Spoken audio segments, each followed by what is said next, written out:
Yeah, it is on IGN. So we got a 15-minute video to get through here and react to, with Randy Pitchford giving his breakdown on this trailer, which should be fun because Randy Pitchford knows all sorts of details about this movie that we don't. So while you guys watch my review, my first impressions, my breakdown, I'm going off of basic, pure speculation. This motherfucker knows everything that's happening in the Borderlands community before it happens. So let's go ahead and see exactly what Randy Pitchford has to say about. Would you look at that? Before I get into this, though, I didn't notice this, and somebody pointed this out in the comment section of my video. Shout out to whoever did. If I can find a comment, I'll post it on this video when I make this, when I edit it all together, put it through the renderer and everything. But anyway, this right here is a Holes reference with Shia LaBeouf. Watch. Holes box art movie. See? This is a Holes reference to the cover art of Holes. I didn't get that at first. I did not get that at first, that is a reference to Holes, which, I mean, I gotta say, with me missing out on that, that's actually a really good reference inside of a movie that's based upon a game that's known for its references. You know, so I actually think that's kind of cool and something that I missed when I watched that. I have never seen Holes all the way through, so I didn't get that. I was a little bit older when Holes came out, so like I said, that's lost on me. But those of you guys that picked up on that, you know, kudos to you. Shout out. Would you look at that? A ladder! Unfortunately, my design doesn't facilitate this type of... See? You hear what he's like, unfortunately, my design doesn't, that's not how, like, Claptrap talks. He's like, unfortunately, my design does not facilitate such a boo. You know, that's Claptrap's cadence. Jack Black just got that all wrong right there. I want to watch that again. Listen. Ladder! Unfortunately, my design doesn't facilitate this type of... See, unfortunately, my design does not facilitate this type of... Whoa! You know, that's Claptrap. That's how you do Claptrap's cadence. Not that. Hi, my name is Randy Pitchford. I am the founder and CEO of the Gearbox Entertainment Company. We created Borderlands, and right now, I'm going to show you the Borderlands trailer, and we're going to break down all of the details. As executive producer of this movie, I know everything inside and out. And see, that is exactly what I just said. We can only go based upon what we see and what we think as Borderlands fans. Randy, not only CEO of Gearbox, but he's also the executive producer of the movie, which I did not know. That is brand new information. So those of you guys that want to know why this movie is such a dumpster fire, Randy Pitchford was hands-on with the production of this movie. And we're going to lay it all out for you. So let's go. I do like pause right there. See that doll logo? Straight out of the game. You'll see throughout this movie, even throughout the trailer, you'll see all of the universe that we made. I mean, that right there isn't too surprising that they actually pulled the font from the game. I mean, like, that's a no-brainer. You want to save time, money, and production costs, and you already have a lot of assets made for the game. So it just makes sense that you want to pull assets from the game. Not only that, but also to make the universe like a lot more fleshed out and familiar to you know, gamers that are coming to watch this. We brought it to life, and working with the production designers and all the folks building all the props and the sets. Yeah, you'll see Borderlands everywhere. I sure as fucking hope so, Randy. This is a Borderlands movie. Hey guys, you like Batman? We made sure to put Batman all over the Batman movie, so you know that it's a Batman movie. I mean, I guess it kind of worked the other way for Joker, though. They didn't put any Batman in that movie, and it ended up being like one of the best Batman movies ever. Would you look at that? A ladder! Unfortunately, my design doesn't facilitate this type of... Unfortunately, my design does not facilitate such... That's... Come on, Jack Black. Like, I know you've played Borderlands. I've watched you play Borderlands with fucking K6 during the Borderlands 3 launch period. So I know you've played this game. Well, destiny awaits. Anybody here that says that that's not a jab at Destiny the game needs to just look at the body language of Lilith while he says this. Watch. See, she's looking down at Claptrap, and then watch what he says. Watch her body language. This is definitely a Destiny reference. Watch. Well, destiny awaits.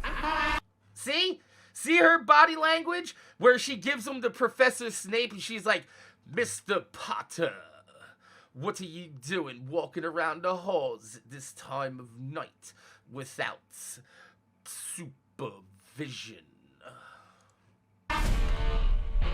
There's the Atlas Corporation, and of course, Atlas is a big one of the big corporations in the Borderlands universe. One of the cool things about the movie is, we've created a cinematic universe that lives side by side with the video game universe. See, this is for those people out there that were wondering, they're like, why does Tiny Tina have Krieg as a fucking protector? Why is she even friends with Krieg at this point in the story? Tiny Tina would be a baby at this point in the story. The Borderlands movie is taking place in its own cinematic universe, which, I mean, is probably the best scenario. So if it does suck, they can say, oh, well, it has nothing to do with the Borderlands video game.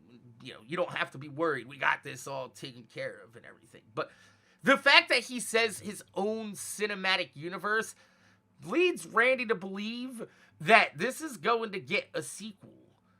And sadly, I'm thinking that's why Handsome Jack is not in this movie. Because Randy thinks this movie's going to get a sequel, and he wants to save Handsome Jack for the sequel.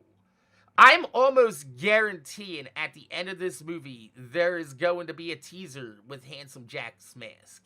I'm almost like 99.9% sure of that. You never met the CEO of the Atlas Corporation, and you will meet that character for the first time in the Borderlands movie. His name is Deucalion Atlas. He's a totally unique character. He's not Handsome Jack. He's not Reese. First of all, the fact that he's not Handsome Jack is a downside. You hear how Handsome Jack. You hear how Randy sits there and laments that it's not Handsome Jack, because number one, they know they made a mistake killing Handsome Jack, and they doubled down on it multiple times since. But he also laments the fact that the community has latched on to fucking Handsome Jack so much that they refuse to let him go as the big bad of the series. Another thing, I just noticed, this motherfucker looks like Mitsu. Let me see if I can't pull up Mitsu's Twitter.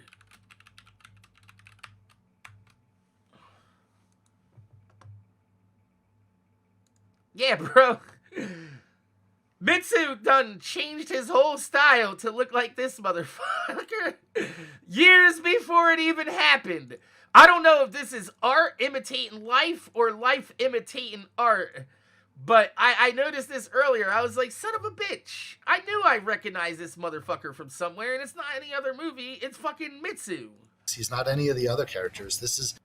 Also, I find it kind of funny. Wait, he's going to go back. Never mind. This is Deucalion Atlas. He is the CEO of the Atlas Corporation. And of course, Atlas is, I think it is the most successful, the most powerful of the corporations in the Borderlands universe. See, this is something I pointed out because I'm a real big movie buff. Some of you guys that watch my channel don't actually know that, because I don't talk about movies very often inside my videos. But if you come to my streams, you'll know that I watch movies. I talk about movies all the time. I'm a huge movie buff. This right here, I'm surprised Randy didn't mention this, that they're the most powerful corporation. And this cinematography shot right here is showing you this is the residential city area right here. And this is all owned by Atlas. You can see all these walkways going in between the buildings. So obviously these are all Atlas Corporation buildings. So you can see how much right here in the universe that Atlas is oppressing. I'm pretty sure this is Promethea, but it could be Pandora, but I'm just going to call it Promethea. You can see how much Atlas is oppressing the entire like city and population of this planet. And that's actually a really good setup shot right there. Whoever inside of the movie wanted to call this shot and storyboarded this shot did a really good job with like making sure that you can see exactly how oppressive this corporation is from just one look. It's like a subconscious subliminal thing. Operations in the Borderlands universe. Legend has it that there's this massive... Well, you know that's not the Hyperion Station. Sadly, if I tell you more about what that is, it's a bit of a spoiler. That's Sanctuary. This is Sanctuary 3. If you see earlier, you see them walking around the space station that has like Sanctuary 3 stuff in the background with like Moxie and Marcus and shit like that. And it's all Sanctuary 3 designs. This right here is, I guarantee you, is an outpost called Sanctuary 3. Like, because if you look in the middle, look, the Sanctuary floating city is actually in the middle. I'd never even zoomed in on this picture, but look, this is the floating city of Sanctuary. Look, this is what Sanctuary was supposed to be in Borderlands 2. Look, this is the part of the city that comes out of the ground. There's the outpost there. I've jumped on these buildings enough to know that that's actually Sanctuary. But the spoiler will be over in the first 10 minutes of the movie, so don't worry about it too It's Sanctuary. If it's over in the first 10 minutes of the movie, then it's Sanctuary.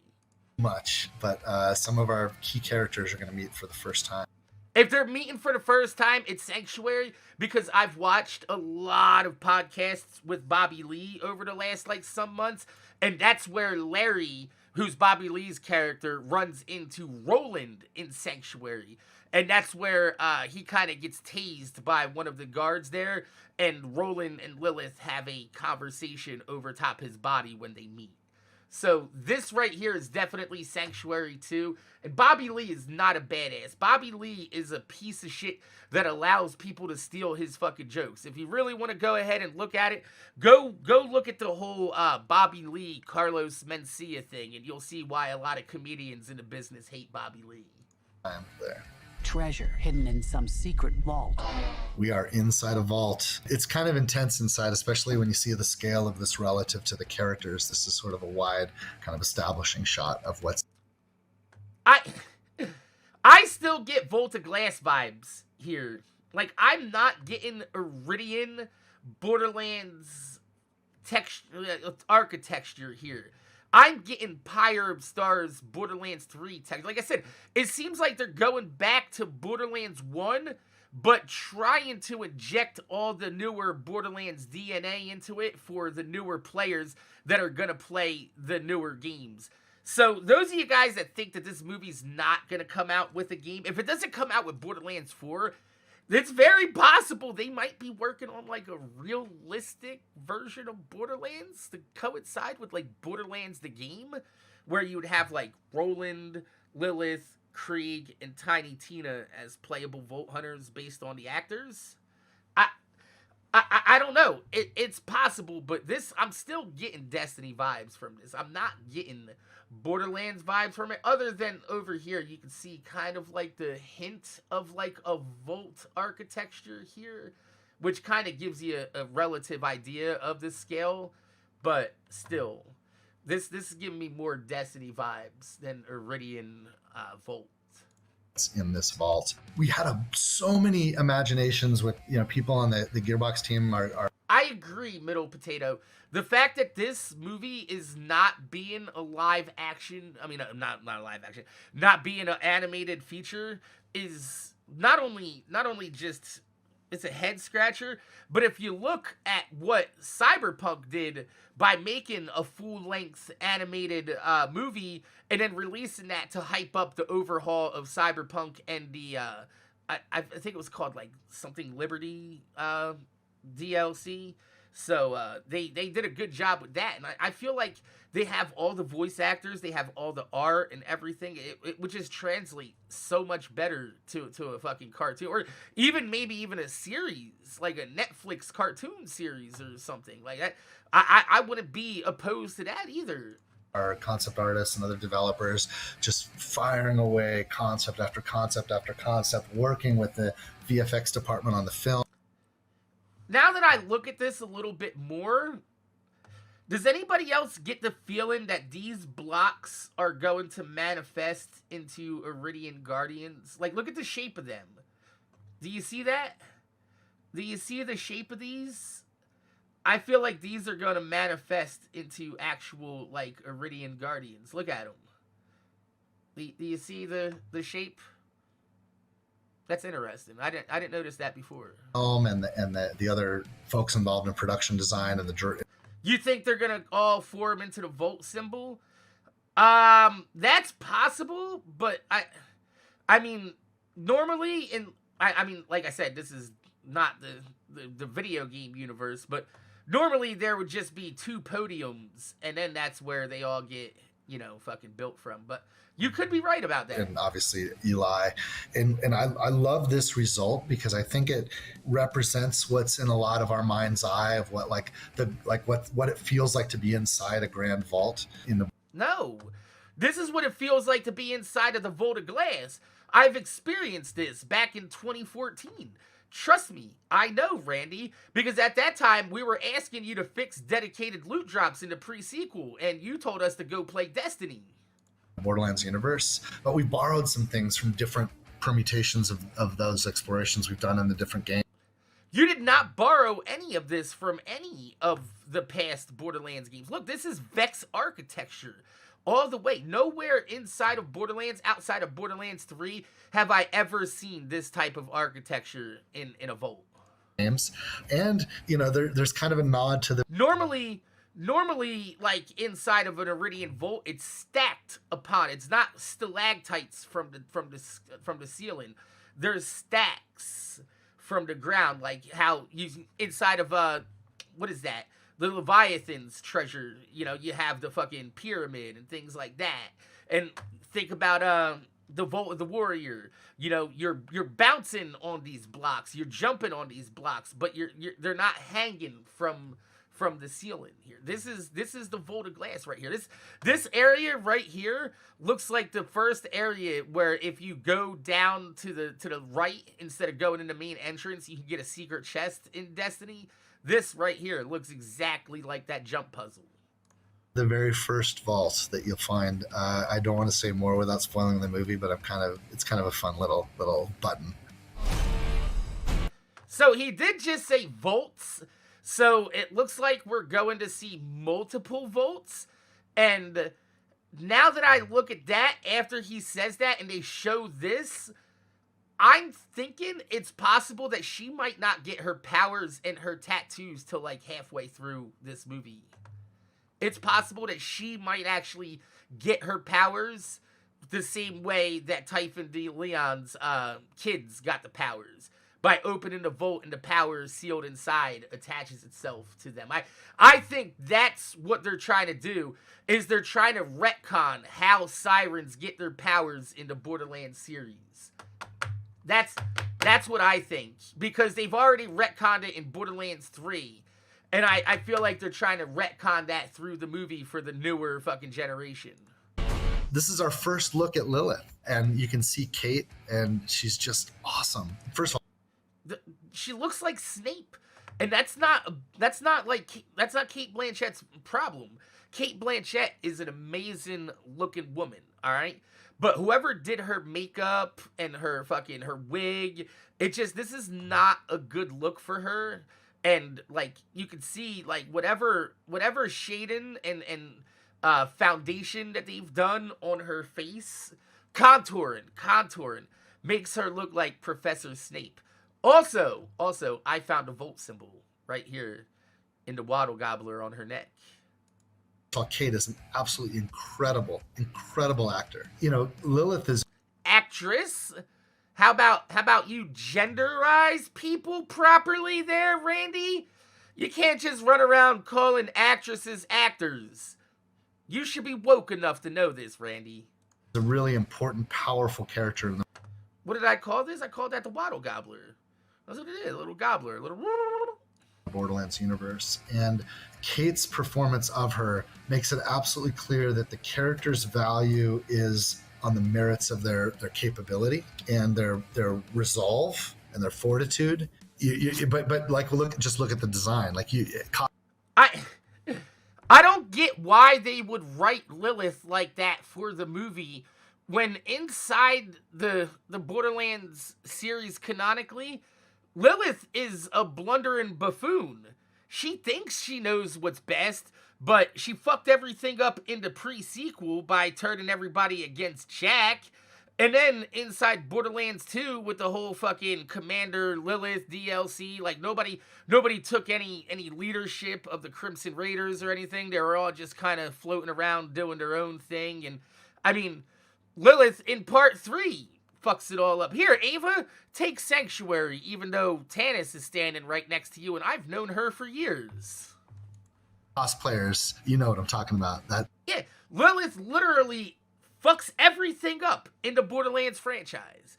So the fact that they're trying to make her into like this stoic leader of the resistance is actually kind of hilarious. It seems like they really want to, like after 10 years, they just want to reboot the franchise. And if that's the way you want to go, Randy, then just do it. Fuck Borderlands 4. Just reboot Borderlands. I'm okay with it.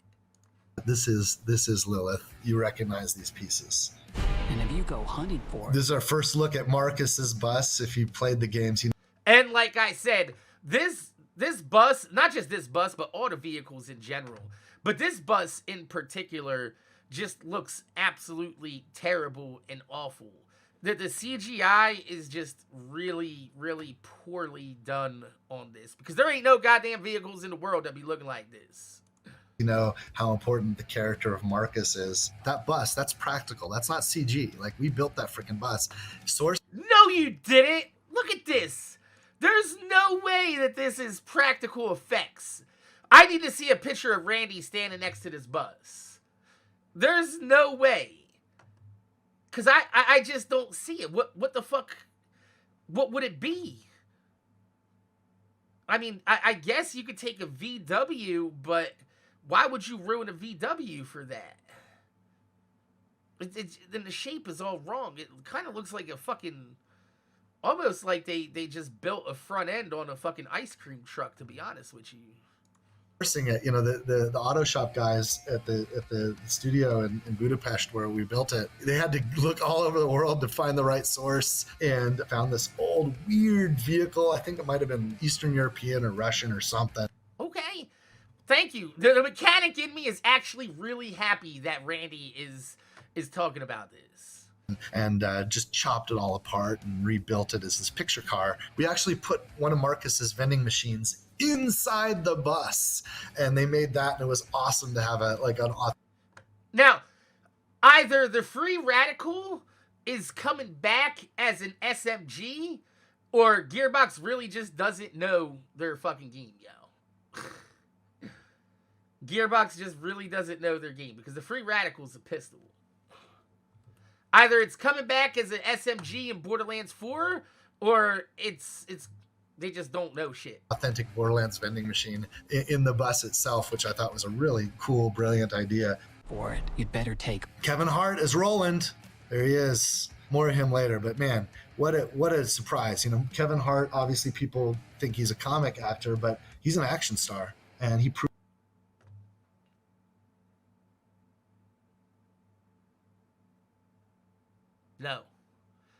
No, he's not. What action roles has Kevin Hart played in? Because his role in Jumanji was the comic relief of the movie. they didn't really do a lot of action in that movie, considering most of it was like fucking like on green screen CGI and shit like that.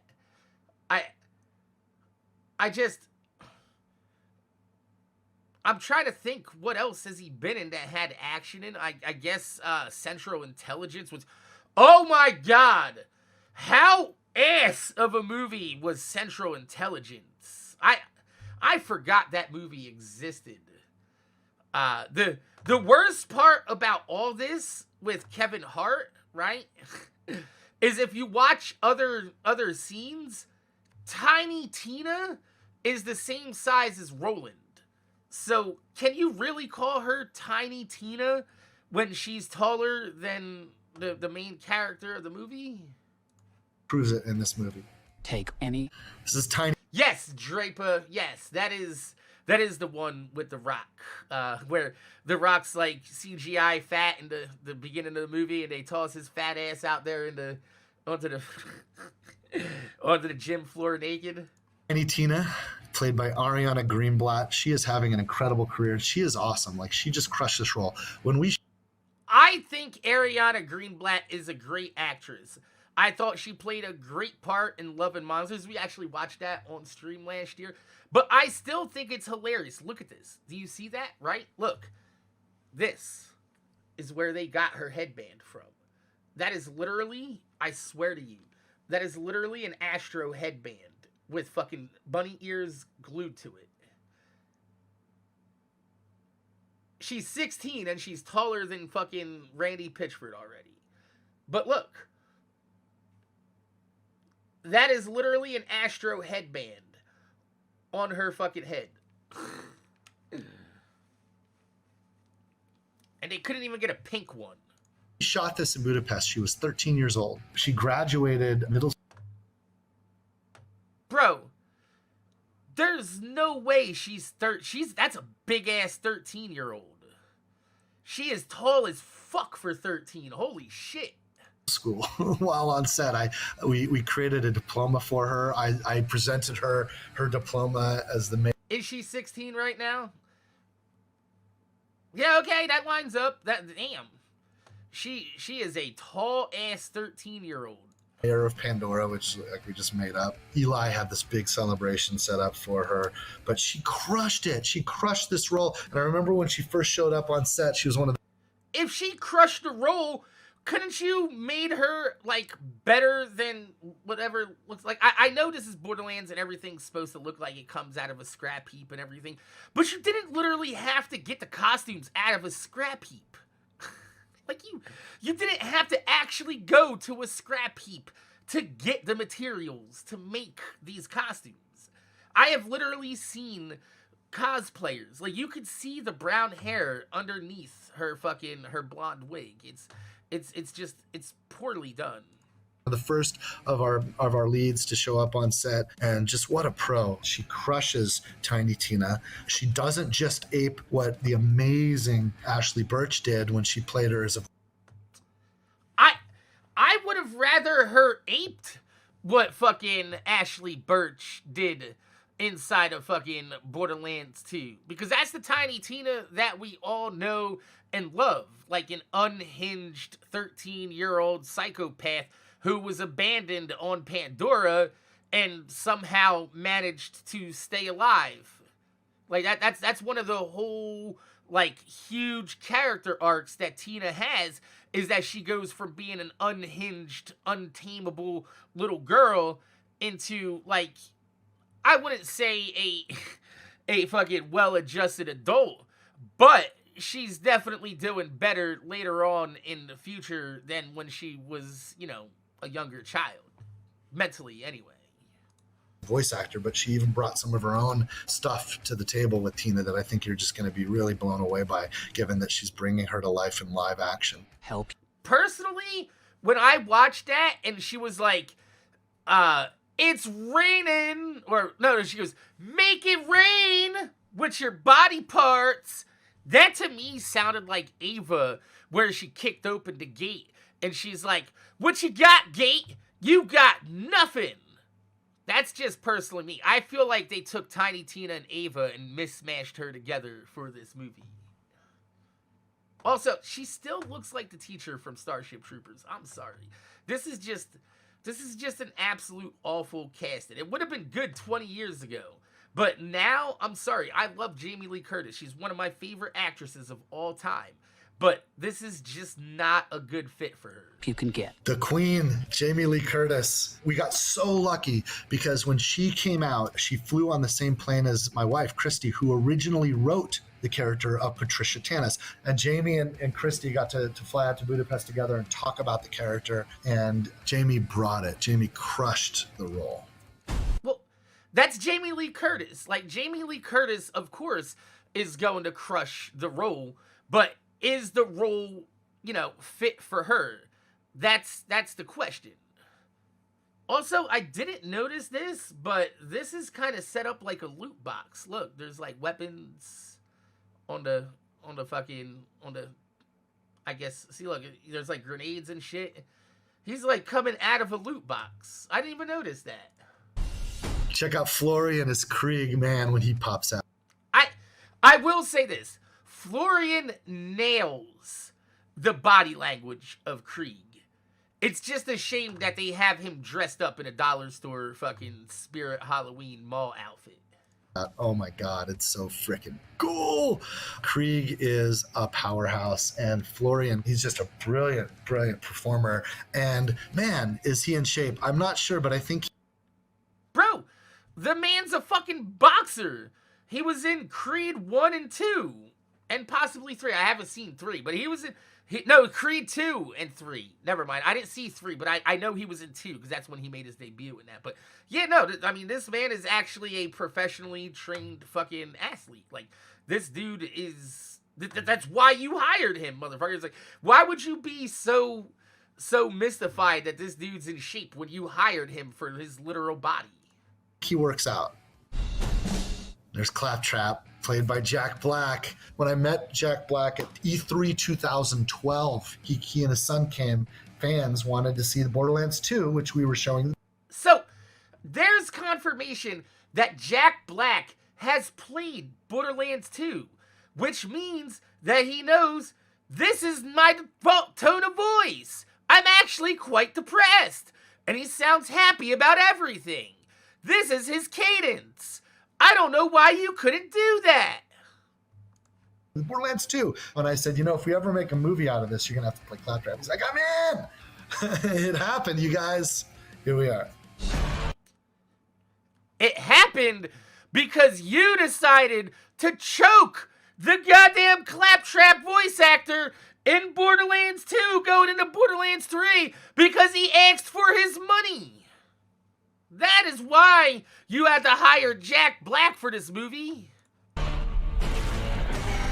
Because it's on the weirdest, most... Yeah, these characters in the scene, you can see a lot of our extras here as the psychos, and you can see... Why would you want to zoom in on this Goliath mask? This is literally, like, hold on, let me see something.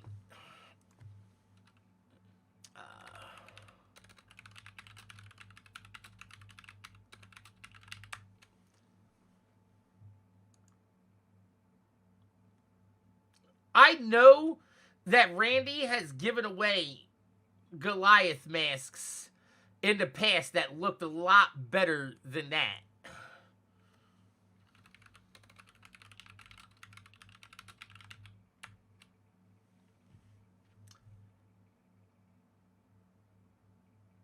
The one that comes with the loot box looks almost just as bad. It's just a plastic Goliath head. But I know that there's better versions of that out there. I've seen it. I just can't find it.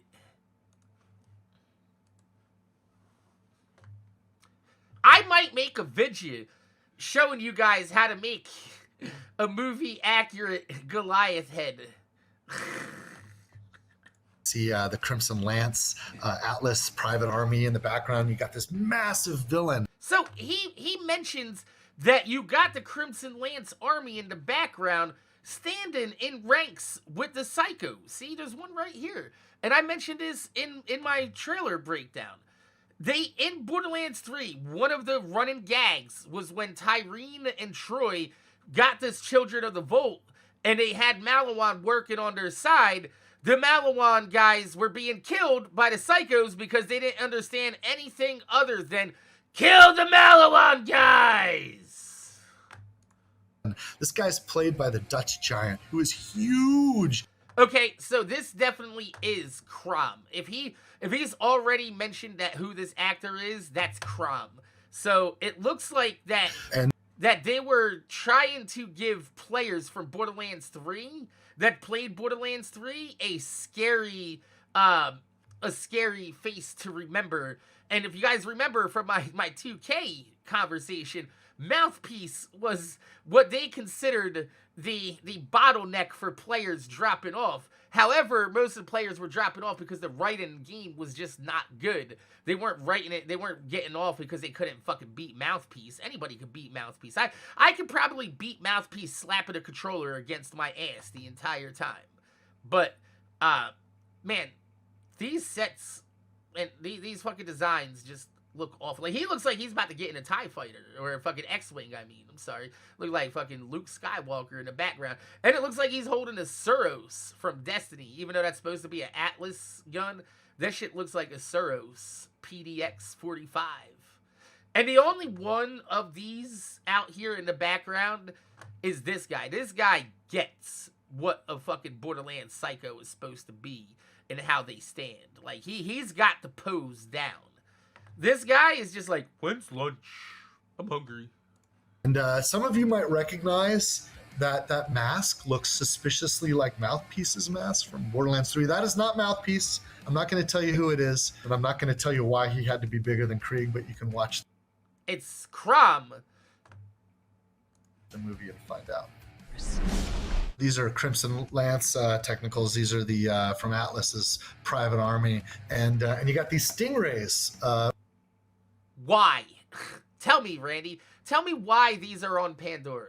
Which were fun vehicles that were designed for this movie. I love that we did this. You know, No, they... What?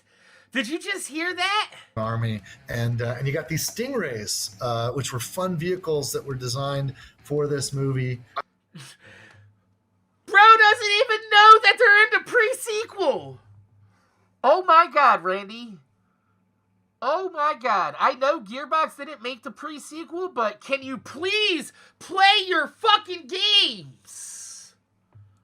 I love that we did this. You know, I was very shy in the Borderlands games about having flying things because the players tend to want to fly too. But in the movie context, it's really amazing to explore this stuff, and the production designers and the concept artists. That could have easily just been buzzards. Those could have just easily been buzzards instead of stingrays. I mean, it's obviously CGI. They didn't build no motherfucking hovercrafts for this movie. On the movie team that we worked with that Eli directed, just so cool. I think you're gonna love the stingrays. Dumpster fire of a world. We did! In the pre-sequel! And you never brought him back! This is clearly a psycho bandit enclave here. Very much tied to the lore of Borderlands. The more you know Borderlands, the more familiar this is to you. This looks like Bloodshot Stronghold. However, I'm guessing since they just said, like, you know, if you know anything about Borderlands lore, this is probably more like Children of the Vault fucking architecture. But I'm thinking it's Bloodshot Stronghold. God, I hate this planet. Why? Why would you ever want anybody to know that this is made by the makers of Uncharted, Spider-Man, and Venom? This isn't even... Dude, they wanted you to think that this was the Marvel Spider-Man. It's not. This is the Amazing Spider-Man with fucking Andrew Garfield. Those Spider-Mans that bombed. So, like, not only do you have one of the worst casted video game movies prior to this movie coming out, but you also have the bastard child of the Spider-Man movies and Venom. And we all know how the Venom movies went. What is that smell? Pisswash Gully. Pisswash Gully. Anyone's played Borderlands 1 knows Pisswash Gully. We made a gag out of it. Ew! Yes, because Pisswash Gully was populated with skags, not threshers. Like I said in that scene yesterday that we saw in this trailer, it says danger thresher piss. No, I'm sorry.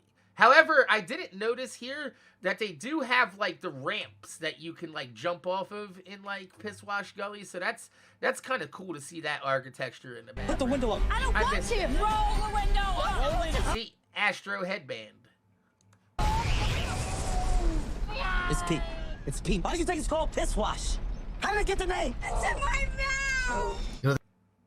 This right here is just Gearbox loving their fucking, it's just their weird obsession with sexualizing Tiny Tina. It's like they have Felicia sexo pants, badonkadonks, legs for days. In the pre-sequel, she goes, dickalicious. In Borderlands 3, you can see that they have Tiny Tina in the Sex Olympics and everything. Like, Gearbox has some weird fascination with sexualizing Tiny Tina, and you can see it right here carrying over into the movie. It's Pete. It's Pete. Why do you think it's called Piss Wash? How did I get the name? It's in my mouth. You know, that line's an ad lib. That wasn't in the script. Sure, Randy. Sure, that line's an ad lib. That's literally what Gage says when she gets slagged in Borderlands 2. It's in my mouth. Right, Randy. That's not in the script at all. Because it was in her mouth and she ran with it. Do you see how happy he wants to talk about things being in her mouth? Listen to him. That wasn't in the script. Because it was in her mouth and she ran with it. The way he gets so excited about that kind of makes me think that all those USB drive and the cheese pizza parties that he be hosting might actually be true. Look at that. There's a runner, baby. Dude, the vehicle team, they built a real one and it worked. You could drive it around and there's a couple shots where it's driving. I'm gonna tell you one thing about it though. On the last day of the shoot, we all got on this thing and we were posing for photos. And I was starting to stress out because I knew that like this thing defies all laws of physics. Like this could never be a real vehicle. I'm glad it's only exists in a video game, but they made a real one. When we added all of our weight to it, the whole thing bent and collapsed and we crushed the vehicle. It like the wheels bent out and the axles bent. And fortunately, no one. It's a good thing you waited until the last day of shooting to do that then, Randy. Was hurt, but it was a bit of a surprise and we all kind of fell about 18 inches. look at that knocked over. It's Duke Hunt. Yes, we all saw. I didn't even have to mention this because everybody saw this in the trailer. Nobody missed this in the trailer. However, like, okay, cool. You put a sign on the fucking porta potty that says no Duke Hunt, no fapping. Like, why do you gotta fap to that? It literally says no fapping, Randy. That's why nobody mentions it, because we're not fapping to that. No fapping. Straight out of the game. Go behind her. Look in the distance behind her. What we call the bug huts to the left. That's Firestone. We're in. This is Firestone?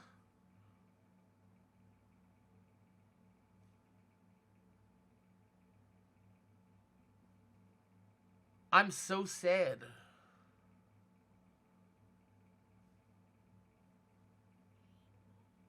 Oh no. I thought this was just a random trash heap they were fighting in. That is Dr. Zed's hut in the back.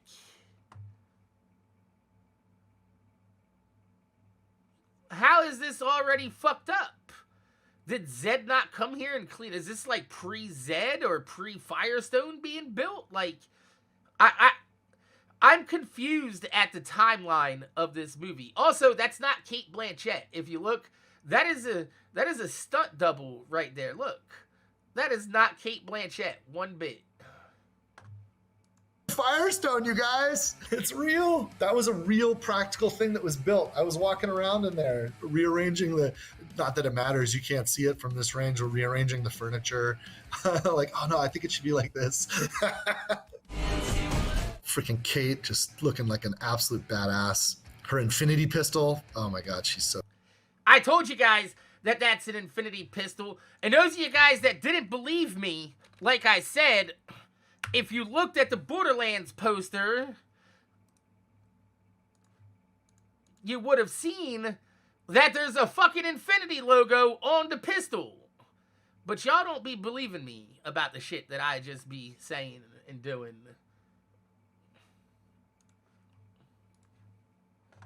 So badass. This was the gag, the masks. This is, you know, you can buy heads and skins in the game. So I knew it! I knew it! My joke was right! My joke was right that they unlocked these in the battle pass! Oh! Oh, God! That is hilarious. Yes, that is Amara's face from Borderlands 3, and there's some sort of like big bird head back here too from we Borderlands. kind of made a 3. gag out of that in the movie, and they're wearing digital heads. In the background in this shot, you're going to see some people, some of you might know, we've got some people that were fans. There's developers from Gearbox that are extras in the Sanctuary scene.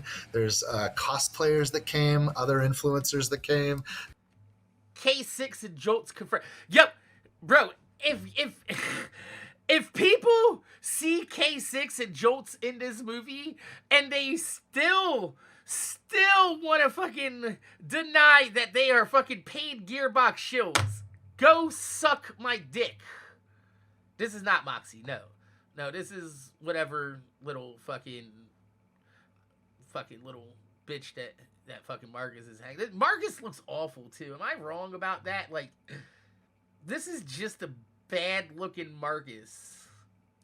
That are background in the Sanctuary City scenes and in Moxie's bar. Bobby Lee! What a Bobby Lee is an awful person. great comic, and this is But awful person. shot in Moxie's bar. Bobby's awesome, but Awful person.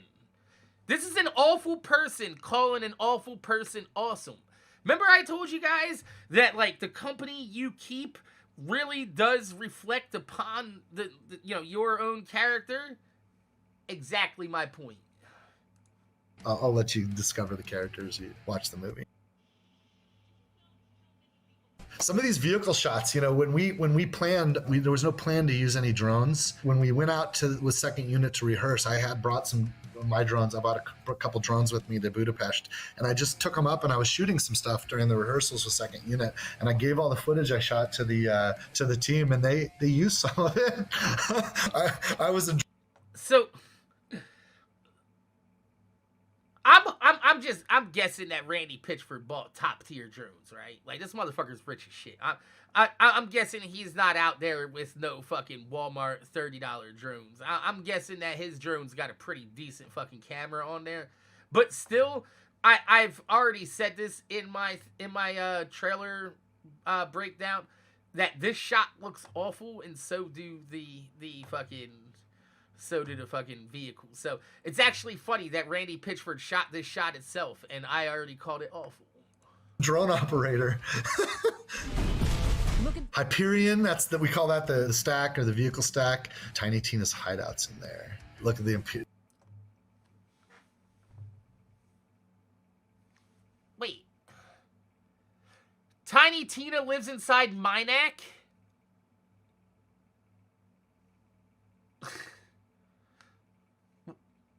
What? There's Hyperion logos all over it. You can feel the universe.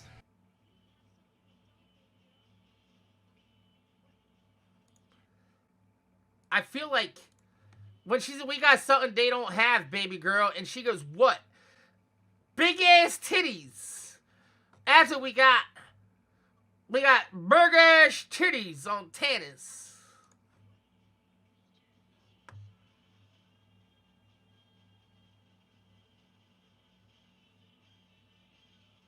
Time to make it rain with your body parts. See? That part right there, tell me that doesn't sound like Ava when she goes, "What you got, Gate? You got nothing, bitch." Yeah, if you notice here, by the way, she just did that. Like that wasn't a stunt person. That's Ariana. She did. What? Why would she need to have a stunt person for that? Yeah, if you With your body parts. Yeah, if you notice here, by the way, she just did that. Like that wasn't a stunt person. That's Ariana. She did that cartwheel. She nailed it. That wasn't like a 50 takes and we'll get it. Like she just crushed it and like hit the. Bro, you already said she's a 13-year-old girl. These bitches be cartwheeling all over the goddamn place. Trust me, enough sugar and a fucking 13-year-old girl and bitches cartwheels will be done. But can we talk about how cheap these toys look? Like, you couldn't got better looking toys than this. This looks like you literally fucking picked this bitch up off the beach. The plunger, and this is all practical. Like we shot this and assembled Tiny Tina's little tea party there. I think it'll be fun for people to pause that and try to dig through all those little prop elements. Not really. I mean, there you go. You got fucking mushy snuggle butts, which up until today I didn't know. I thought it was mushy snuggle butts, but apparently everybody keeps calling it mushy snuggle bites, and I had to go back and look in Borderlands 2, and it is mushy snuggle bites. However, snuggle butts makes more sense when you consider that that's Felicia's sexo pants back there. But, sure. What did I tell you? Minimal explosion. I said no explosion. Cate just crushing. She learned this new skill, like flipping and rolling the weapons around. She really got in. When Cate was learning the character, Christy played Borderlands, played through the Borderlands games with Cate Blanchett, so she could really immerse herself in who Lilith is. And she realized, like, oh, the gunplay in Borderlands is really important, and she wanted to add some flavor to it. So Cate learned, like, almost like a juggler, learned new skills and does some awesome, almost acrobatic, almost juggling style moves in some of the action sequence with the gunplay, and I absolutely love it. I'm not mad at that. I mean, you saw the same thing from what was it, John Wick with Keanu Reeves. Like, he really went through a lot of actual gun training to make sure that John Wick looked as realistic as possible. But yeah, no, I do think that that's actually really funny that she's never played Borderlands before she signed on with the movie. So, I mean, even though that's common for a lot of, like, actors to not know the source material, you think that, like, in a video game movie where it's a lot more important to nail the elements of the universe, that you would want somebody pretty well-versed with your own universe. Also, the music that I'm getting in this, it seems like they're trying to go for a Guardians of the Galaxy vibe, but it's just coming off as, like, I don't know, a Family Dollar version. Aside, bitches!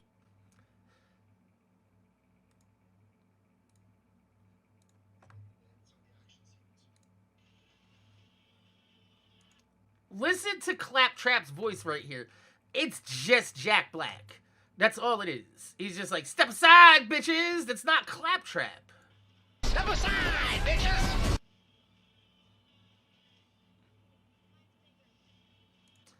I did not notice this until after I uploaded my video, but if we come here and we go to this scene right here,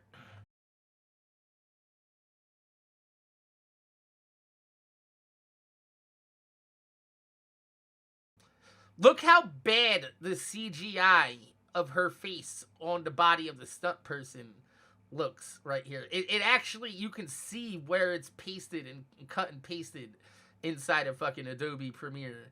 It's actually really bad. Like, if you go and slow this scene down, you can see how bad the tracking is on this. Let me see if I can playback speed 2.5. Let's turn that down. Let's go back a little.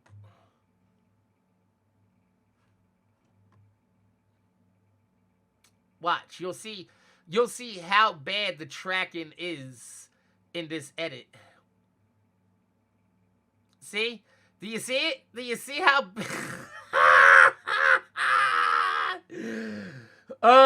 Oh, that's absolutely fucking awful.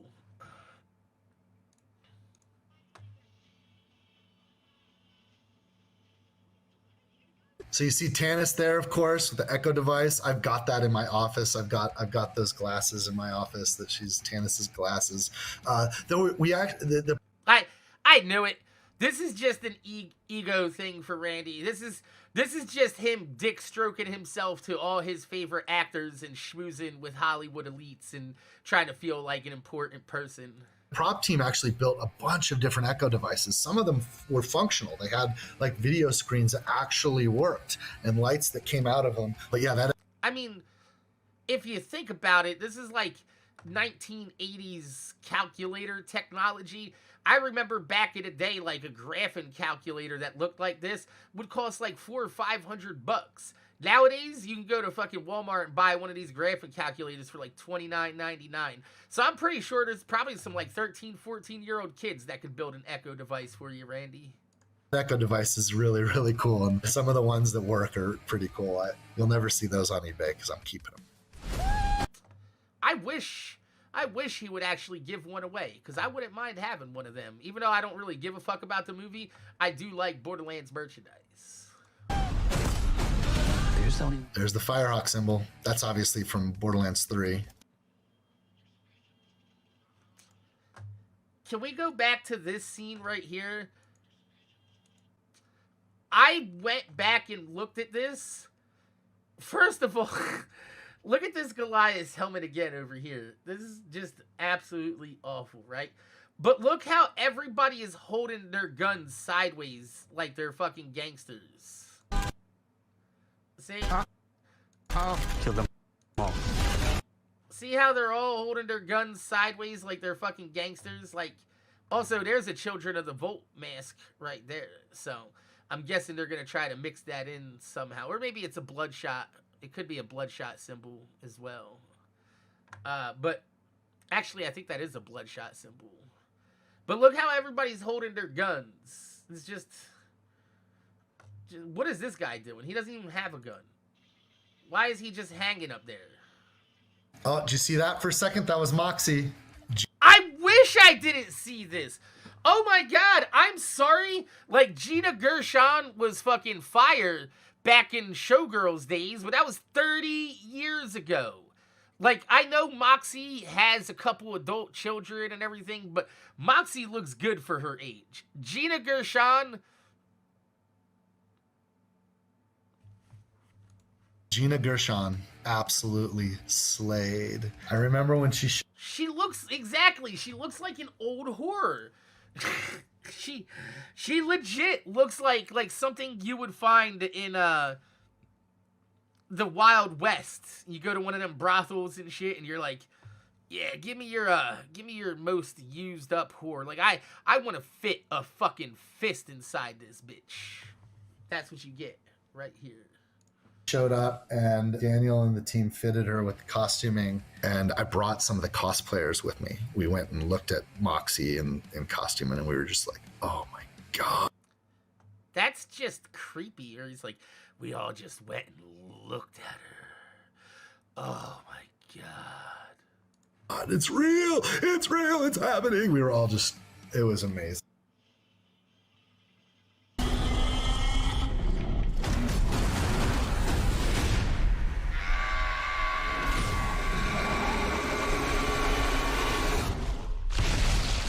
And giant thresher. This okay, so we got confirmation that this is not the Destroyer of Worlds, even though it has the Destroyer of Worlds head. Look, watch. Threshers don't have mouths like that. They have a mouth on the bottoms, like a fucking a puppet.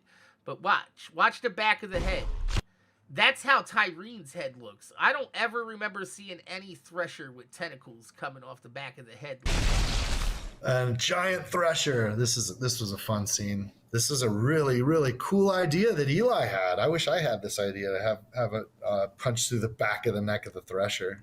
Man, I wish vehicles in Borderlands were strong enough to even run over a thresher, Randy, let alone through one.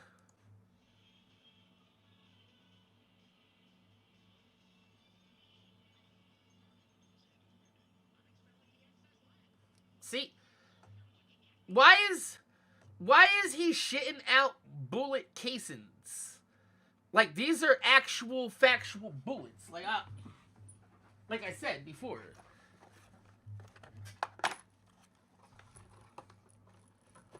If we pull out my box right here, this is a 38 special bullet. All right? This is the casing. All right? This is the actual projectile. That silver point is the actual tip.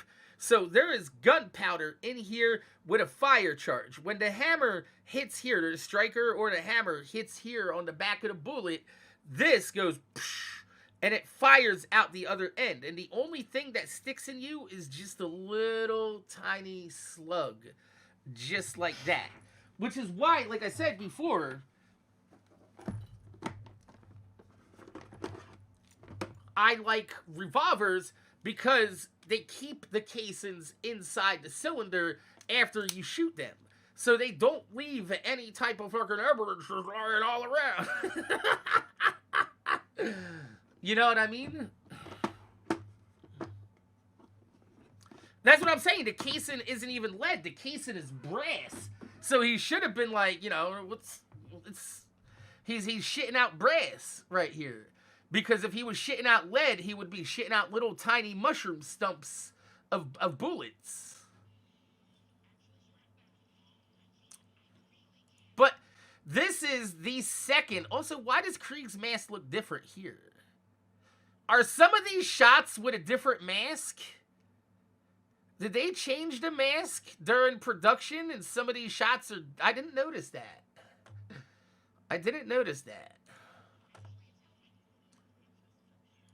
But this is the second gross out gag in this. And I love dick, fart, poop jokes and shit like that. But, you know, the piss wash gully and then claptrap here shitting out fucking bullets. It's like, this gag goes on for way too long right here.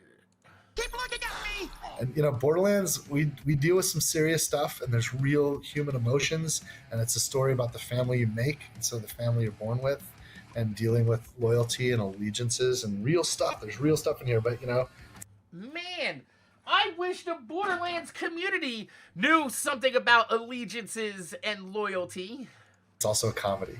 We like to laugh, and we like to have fun, and we like it when the people that enjoy the entertainment we have to offer are having a fun time. So prepare to laugh.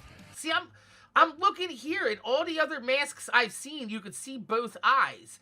But this mask, look, he's got it like, it looks like he's got an eye patch like Krieg should have on the right eye. I wonder if some of these shots with that really shitty mask are just that, like they had to go back and do post-production reshoots.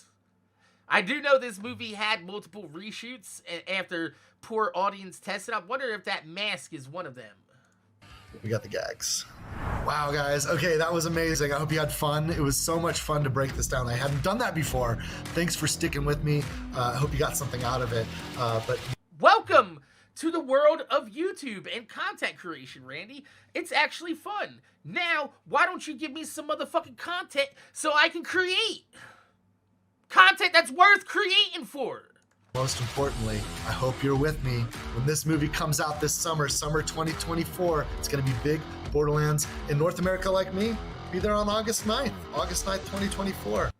Any of you guys out there that are thinking about going to see the Borderlands movie, please, and I urge you to take me seriously, do not give Gearbox any money to see this movie.